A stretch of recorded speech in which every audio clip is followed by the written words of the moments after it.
शिव महापुराण कथा के प्रथम दिवस उमड़ा श्रद्धालुओं का सैलाब, शिव विवाह प्रसंग ने मोहामान। शिव महापुराण की कथा मानव जीवन को सत्य, संयम और सेवा के मार्ग पर चलने की देती है प्रेरणा। डॉक्टर संदीप। झांसी शहर के बड़ागांव गेट के बाहर स्थित शिव मंगलम विवाह घर में रविवार सायंकाल आयोजित श्री शिव महापुराण कथा के प्रथम दिवस भक्ति, श्रद्धा और आस्था का अद्भुत संगम देखने को मिला। कथा स्थल पर हजारों श्रद्धालुओं की उपस्थिति से पूरा वातावरण शिव में हो गया। भक्तों ने भाव विभोर होकर शिव कथा का रसपान किया। कथा के प्रथम दिवस शिव विवाह महोत्सव का अत्यंत रोचक और भावनात्मक वर्णन प्रस्तुत किया गया। श्री शिव पार्वती एवं उनके परिवार की मनोहारी झांकियों के माध्यम से कथा को सजीव रूप में प्रस्तुत किया गया, जिसने श्रद्धालुओं को मंत्रमुग्ध कर दिया। कथावाचक श्री खिलन कृष्ण शास्त्री जी ने अपने ओजस्वी वाणी और भावपूर्ण व्याख्यान से शिव विवाह प्रसंग का ऐसा चित्रण किया कि श्रोता भाव विभोर हो उठे। कार्यक्रम में मुख्य अतिथि के रूप में समाजसेवी डॉक्टर संदीप कुमार सराबगी उपस्थित रहे। उन्होंने कहा कि शिव महापुराण की कथा मानव जीवन को सत्य, संयम और सेवा के मार्ग पर चलने की प्रेरणा देती है। कथा श्रवण से मन की शुद्धि होती है और जीवन में सकारात्मक ऊर्जा का संचार होता है। कार्यक्रम का कुशल संचालन सूरज विश्वकर्मा द्वारा किया गया। मुख्य यजमान के रूप में कल्पना तिवारी पत्नी संजीव तिवारी ने विधिवत आरती एवं पूजन संपन्न कराया। पूरे आयोजन में अनुशासन और भक्ति भाव स्पष्ट रूप से झलकता रहा। इस अवसर पर संघर्ष सेवा समिति झांसी की ओर से हर्षित अरोरा, सिद्धांत सूरज वर्मा, संदीप नामदेव, सुशांत गेड़ा सहित बड़ी संख्या में पदाधिकारी एवं कार्यकर्ता उपस्थित रहे। वहीं कथा आयोजन टीम से नीरज साहू, धीरू तिवारी, रविंद्र झा, सुरेंद्र झा, पवन सोनी, विजेंद्र लाटिया, अनिल प्रजापति, गोलू वर्सैया, संजीव पाठक, मंगल सिंह कुशवाहा, विनोद यादव, कालीचरण श्रीवास, राहुल छोले, आकाश प्रजापति, मनोज कुशवाहा सहित अनेक श्रद्धालुओं ने सहभागिता की। श्री शिव महापुराण कथा के आगामी दिवसों में भी बड़ी संख्या में श्रद्धालुओं के पहुंचने की संभावना है। आयोजन को लेकर क्षेत्र में भक्तिमय उत्साह का माहौल बना हुआ है।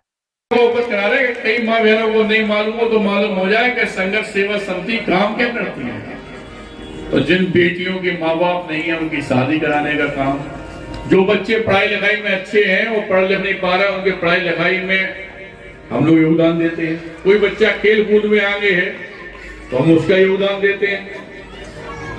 और जब हमारी बुजुर्ग माँ बहनें बैठी हैं तो बताना चाहते हैं, चाहे चश्मों का कैंप हो, चाहे आंखों का कैंप हो, चाहे आंखें बनवाना हो, सारी चीजें फ्री व्यवस्था है हमारे।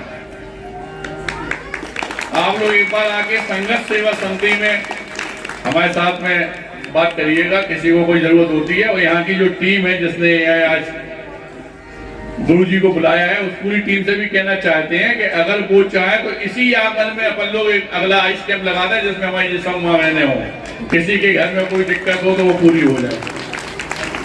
हम लोग जिंदगी में सिर्फ एक ही बात सोच के आगे बढ़े थे, वो जब थे तो अकेले थे, लेकिन आज आप लोगों के माओ के आशीर्वाद से, बहनों के प्यार से कम नहीं तो हजारों में तादाद में आज हम लोगों के पास खुद की संघर्ष सेवा समिति के मेंबर हैं। जिस बहन के पैर धो के हम लोग विदा करते हैं वो बहन पर हम लोगों से दूर जाती नहीं, क्योंकि सनातन धर्म में भांजी हुई, बेटी हुई, हम लोग पैर धो के ही विदा करते हैं। क्योंकि जात पात हम लोग नहीं मानते। इसका सबसे बड़ा उदाहरण ये है कि सनातन धर्म के अंतिम पायदान पे खड़े हुए वाल्मीकि समाज की बेटियों के पैर धो के विदा करने वाला आपके झांसी का आपका बेटा मैं डॉक्टर संदीप कराऊंगा। क्योंकि वास्तव में अगर भारत वर्ष को हमें ले जाना है तो जात पात का मेल तो हमें हटाना ही पड़ेगा, वरना हम लोग अपनी जात पात में ही अपना जीवन खराब कर लेते हैं। एक बात सब लोग बस दिमाग में रख लो कि जो दुख में खड़ा वो सबसे बड़ा, पिता वो, माता वो, फूफा वो, बुआ वो, जो दुख में खड़ा है भगवान वो, देवता वो, बेटा वो, सब कुछ वही है। बाकी रिश्ते तो सिर्फ फॉर्मेलिटी के होते हैं। और अगर वास्तव में आप लोग इस दुख में अगर कोई आदमी खड़ा है वो आप अगर उसका साथ दे रहे हो तो इस बात का यकीन मानना कि आपके अंदर जो प्रेरणा अपने आप आएगी कि जब सही हो जाओगे कि हमें भी किसी का साथ देना। और इस प्रेरणा में ही भगवान है। भगवान एक मंदिर में नहीं मिलते, लेकिन जब हम किसी बेटी के पैर धोकर विदा करते हैं, यकीन मानो ईश्वर जगदम्बा भगवान वहीं पे विचरण करने लगते हैं। कईयों बार रोम खड़े हुए हमारे। इसलिए क्योंकि हम लोग अपना जीवन समर्पित कर चुके समाज सेवा में, इसलिए अपनी सभी माँ बहनों को यही बताना चाहते हैं, कोई कष्ट हो रहे हैं एक बार घर के भैया को जरूर याद करो, घर के बेटा को जरूर याद करो, और धन्यवाद करना चाहते हैं सभी लोगों को।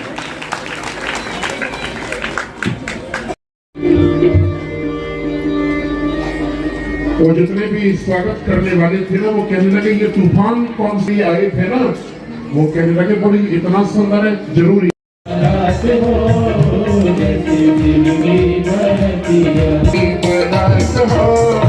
जैसी शिव की बरतिया सरकार की बरतिया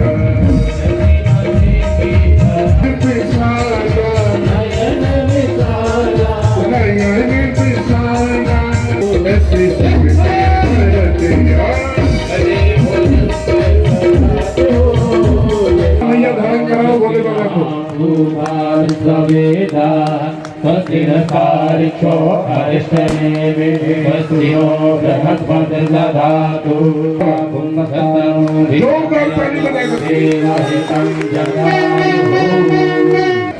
जय जय